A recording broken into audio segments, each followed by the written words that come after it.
When stars come out and skies turn deep, it's time for hearts to softly keep the love of God, both big and small, to share with others, one and all. Be kind to friends, both near and far. God sees your heart just where you are. A smile, a hurt, a hug, a gentle word can spread His love through all the world. Your God loves hearts that shine, not stun. Show tenderness, that's all, not stun. The quiet ones who help, not stun. Show tenderness, that shine, not there. When someone stumbles, who help with care. Sally the Seal and the Lesson of the Rushing Current.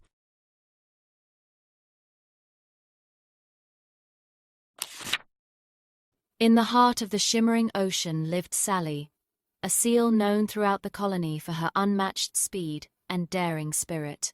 She loved nothing more than to race through the waves, her sleek body a blur against the turquoise water. One sunny morning, as Sally explored the outer edges of the reef, she spotted a narrow passage between two towering rock formations. The water there churned with a powerful current, looking both challenging and exciting. Perched atop one of the rocks was Benny, a wise old puffin known for his cautious nature. He watched Sally with a concerned look in his beady eyes.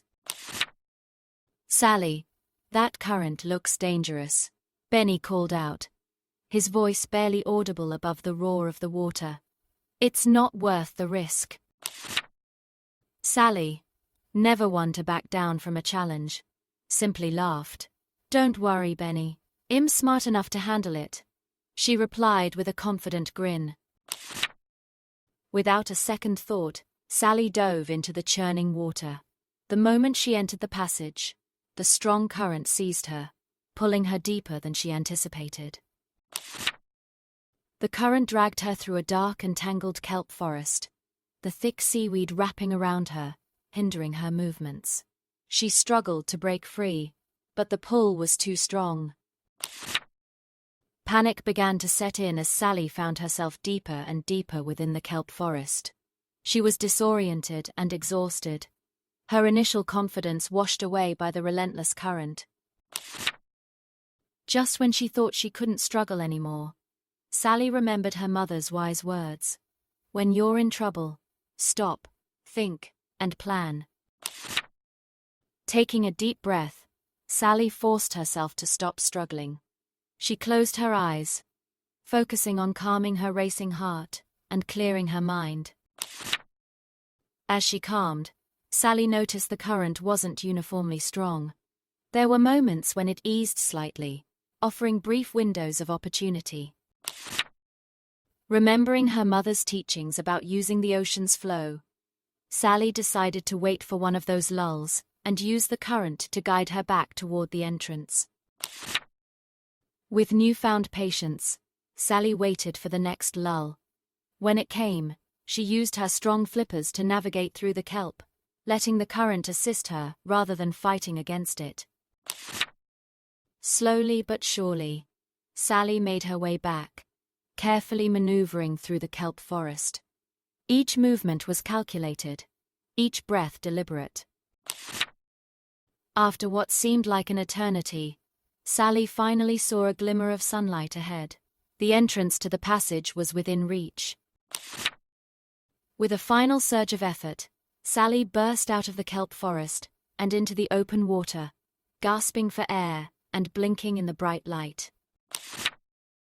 She was exhausted and shaken, but relieved to be back in the familiar waters outside the passage. The experience had taught her a valuable lesson. Back on the rock, Benny watched Sally emerge from the passage. He sighed with relief, his feathers ruffled with worry. As Sally approached, Benny hopped down from the rock and rushed to greet her. "Sally, I was so worried. Are you all right?" he exclaimed. Sally swam towards Benny, a sheepish look on her face. "You were right, Benny," she admitted. "That current was much stronger than I thought." "I'm glad you're safe, Sally," Benny replied, his voice filled with relief. "Sometimes, it's better to be cautious than to be reckless." Sally nudged Benny affectionately. "I learned my lesson," she said. "Wisdom is using your head, not just your speed." From that day on, Sally remained the fastest swimmer in the colony. But she approached challenges with a new sense of thoughtfulness and caution. And Benny continued to watch over his friend, always ready with a word of caution and a helpful map, guiding her safely through the ocean's challenges.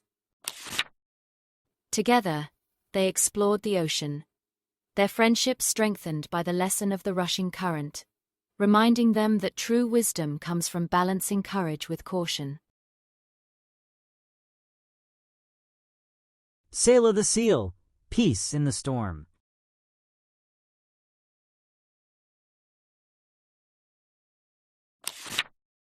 The big blue ocean was Sella, the seal's favorite place. She loved to wiggle and splash, chasing playful fish with her friend, Pipsy the puffin. Sella had shiny, dark eyes and sleek, grey fur. Pipsy, with her colourful beak, always brought cheer. They spent their days diving deep, playing hide and seek among the swaying kelp forests. "Catch me if you can, Sella," Pipsy would squawk, flapping her tiny wings as Sella zipped past. One sunny morning, a strange chill filled the air. The sky, usually a brilliant blue, began to darken. "Look, Sella," Pipsy cried, pointing a wing towards the horizon. "Big clouds are coming." Soon, gentle ripples turned into big, choppy waves. The wind whistled, growing stronger and louder. Sella felt a shiver run through her sleek fur, not from the cold, but from a growing unease. The sea, her beloved playground, was quickly becoming wild and frightening. Other seals and puffins began to gather, their usual joyful barks and squawks replaced by worried murmurs. Rain started to pour, blurring the lines between the angry sky and the churning sea. "This is a big storm," chattered Pipsy, huddling closer to Sella. Her colourful beak lost some of its cheer. The waves grew into giant watery mountains, crashing down with thunderous roars. Sella and Pipsy, along with many other sea creatures, huddled together on a rocky outcrop. Fear squeezed Sella's heart. The wind howled like a hungry wolf, and lightning flashed across the dark sky. "What if the waves wash us away?" Pipsy whimpered, burying her head under Sella's flipper. In that moment of panic, Sella remembered a story her grandma once told her. It was a story about Jesus, who was on a boat with his friends when a fierce storm arose. Everyone was scared, but Jesus simply stood up, looked at the wild waves, and commanded, "Peace, be still." And just like that, the wind stopped howling, and the sea became perfectly calm. Sella closed her eyes, remembering the powerful words. She took a deep breath, trying to be brave. She whispered, then sang softly, "Peace, be still," over and over again. Her little voice, though small, carried a calm energy through the storm. Pipsy looked up, curious. Other seals paused their chattering, listening to Sella's gentle song. As Sela continued to sing, something amazing began to happen. The fierce wind began to soften. The towering waves slowly, gently, started to shrink. The rain eased to a soft drizzle. Soon, the dark clouds began to part, revealing a sliver of blue sky and a hopeful ray of sunshine. The sea, which had been so angry, settled into gentle, rocking swells. A peaceful calm filled the air. Sella opened her eyes. The storm was gone. Pipsy chirped with relief, and the other seals barked happily. Even when life feels stormy, trust that Jesus brings peace and safety.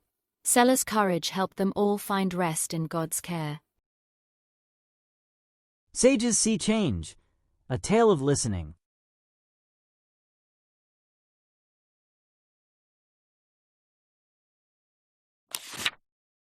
In the shimmering underwater world lived Sage, a young seal with a voice as loud as the crashing waves.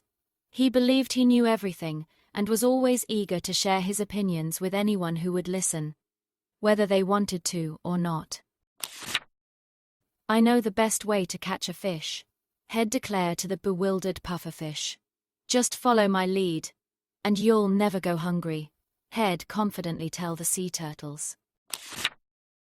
One sunny morning, a small dolphin named Dory approached Sage, with a worried expression. "Sage," she said, her voice filled with concern, "I've lost my favorite shell toy." "Oh dear, it's a beautiful, spiraled conch shell I found near the sandy shores. It's been my favorite to play with, but it's gone now," Dory lamented, tears welling up in her bright blue eyes. Without even pausing to consider, Sage puffed out his chest and declared, "Don't worry, Dory. The answer is simple. I know everything about shell finding. Just look near the rocks."